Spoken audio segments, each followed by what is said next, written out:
ഇത്തവണ റെക്കോർഡ് വരുമാനം ആദ്യ 8 ദിവസത്തിനുള്ളിൽ ലഭിച്ചത് 55 കോടിയാണ്.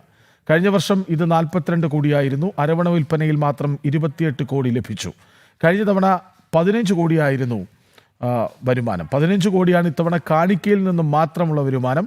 വിവരങ്ങളുമായി വീണ്ടും അരുൺ കൊടുങ്ങൂർ ഒപ്പം ചേരുന്നു. അരുൺ, സൗകര്യങ്ങൾ ഉണ്ടായിരുന്നില്ലെങ്കിലും ഭക്തർ അവിടേക്ക് വന്ന് അയ്യന് ആവോളം കാണിക്കയർപ്പിച്ചു മടങ്ങി എന്നു തന്നെയല്ലേ മനസ്സിലാക്കേണ്ടത്?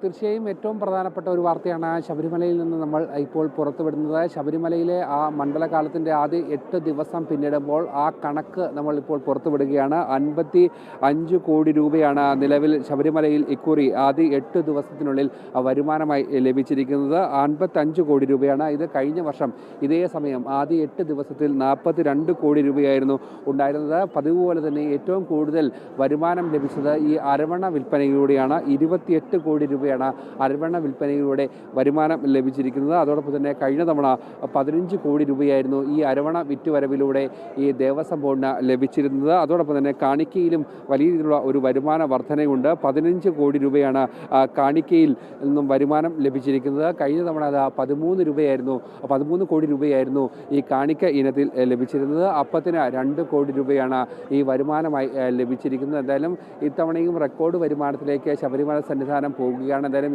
ഇന്ന് ശബരിമലയിൽ എത്തുന്ന ദേവസ്വം ബോർഡ് പ്രസിഡന്റ് ഈ കണക്ക് ഔദ്യോഗികമായി പ്രഖ്യാപിക്കും. അല്ലെങ്കിൽ നാളെ വാർത്താ സമ്മേളനത്തിലൂടെ ഏറ്റവും ഒടുവിലുള്ള കണക്ക് പ്രഖ്യാപിക്കുമെന്നാണ് അറിയിച്ചിരിക്കുന്നത്. എന്തായാലും അതിനു മുമ്പ് ഈ കൃത്യമായ കണക്ക് പുറത്തുവിടുന്നതിന് ഒരു പ്രധാനപ്പെട്ട കാര്യം, ഈ ശബരിമലയിൽ ഇത്തരത്തിൽ വലിയ രീതിയിലുള്ള റെക്കോർഡ് വരുമാനം, അത് ഓരോ വർഷവും പുതുമയുള്ള കാര്യമല്ല. എല്ലാ വർഷവും ഈ റെക്കോർഡ് വരുമാനത്തിലേക്ക് സന്നിധാനം പോകുന്നു. അതോടൊപ്പം തന്നെ എത്തുന്ന ഭക്തരുടെ എണ്ണത്തിലും വലിയ വർധന ഉണ്ടാകുന്ന ഒരു സാഹചര്യമുണ്ട്. പക്ഷേ എന്തുകൊണ്ടാണ് ഇത്തരത്തിലുള്ള കടുത്ത അനാസ്ഥ ഈ ശബരിമലയോട് മാത്രം ദേവസ്വം ബോർഡ് കാണിക്കുന്നത്, സർക്കാർ കാണിക്കുന്നത് എന്നുള്ളതാണ് ഏറ്റവും പ്രധാനപ്പെട്ട ചോദ്യം. നമുക്കറിയാം, പണമില്ല എന്നുള്ള പേര് പറഞ്ഞ അടിസ്ഥാന സൗകര്യങ്ങൾ ഒരു തരത്തിലുള്ള ഒരുക്കങ്ങളും നടത്താതെയാണ് ഈ സീസണിലേക്ക് പോയത്. അത് അക്കമിട്ട് നിരത്തിയിരുന്നു ഹൈക്കോടതി. അതോടൊപ്പം തന്നെ അതിന് മണ്ഡലകാലം തുടങ്ങുന്നതിന് 10 ദിവസം മുമ്പ് നമ്മളും കൃത്യമായി തന്നെ ആ എല്ലാ ഇടങ്ങളിലും പോയി കൃത്യമായി തന്നെ എന്തൊക്കെയാണ് അവിടുത്തെ പ്രശ്നങ്ങളൊക്കെ തന്നെ ചൂണ്ടിക്കാട്ടിക്കൊണ്ടുള്ള ഒരു തത്സമയ റിപ്പോർട്ടിംഗ് അവിടെ നിന്ന് നടത്തിയിരുന്നു. പക്ഷേ അവിടെയൊക്കെ തന്നെ പ്രതിസന്ധിയായി വിവിധ വകുപ്പുകളുടെ ഏകോപനമില്ലാത്ത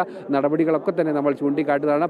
കേവലം പണമില്ല എന്നുള്ള പേര് പറഞ്ഞുകൊണ്ട് ഗുരുതരമായ അനാസ്ഥയുടെ പ്രതീകങ്ങളായി ഇടത്താവളങ്ങളൊക്കെ തന്നെ മാറുകയും ചെയ്തിട്ടുണ്ട്. അത്തരത്തിലുള്ള വലിയ പ്രതിസന്ധികളൊക്കെ തന്നെ നിലനിൽക്കുന്ന ഒരു സാഹചര്യമാണ്. ആ സമയത്താണ് ഈ 55 കോടി രൂപയുടെ ഒരു വരുമാനം ആദ്യ 8 ദിവസത്തിൽ മാത്രമാണ് ഈ 55 കോടി രൂപയുടെ വരുമാനം റെക്കോർഡ് വരുമാനമാണ്. കഴിഞ്ഞ വർഷത്തേലും 13 കോടി രൂപയുടെ ഒരു വർധനയാണ് ഇക്കുറി ആദ്യ ദിവസങ്ങളിൽ ആദ്യ ഒരാഴ്ച പിന്നിടുമ്പോൾ ഉണ്ടാകുന്നതെന്നുള്ളതാണ് ഏറ്റവും പ്രധാനപ്പെട്ട വാർത്ത. എന്തായാലും വരും ദിവസങ്ങളിലും ഈ വരുമാനത്തിൽ ഗണ്യമായ ഒരു വർധന ഉണ്ടാകും. പക്ഷേ ഇപ്പോഴും വെള്ളം കുടിക്കാൻ കിട്ടാത്ത ഒരു ഭക്തരുടെയൊക്കെ കാഴ്ചകൾ നമ്മൾ ഒരുപാട് കണ്ടതാണ്. അത്തരത്തിൽ ഈ വരുമാന വർധന ഉണ്ടാകുമ്പോഴെങ്കിലും ദേവസ്വം ബോർഡ് ഇനിയെങ്കിലും ഈ ഭക്തർക്ക് വേണ്ട സൗകര്യങ്ങൾ, ഞാൻ നേരത്തെ കൃത്യമായി തന്നെ സൂചിപ്പിച്ചുകൊണ്ട്, ഭക്തർ അധികം ആവശ്യമൊന്നും തന്നെ ഈ ശബരിമലയിൽ ആവശ്യപ്പെടുന്നില്ല. കുടിക്കാൻ ഒരിറ്റ് വെള്ളമാണ് അവർ ആവശ്യപ്പെടുന്നത്. അത് കൃത്യമായി തന്നെ കൊടുക്കണം. ഈ മഴയുള്ള അടക്കമുള്ള സാഹചര്യങ്ങൾ പിരിവെക്കാനുള്ള ഒരു സൗകര്യങ്ങൾ, ഇതൊക്കെ തന്നെയാണ് ഈ അടിസ്ഥാനപരമായ ആവശ്യങ്ങൾ മാത്രമാണ് ഭക്തർ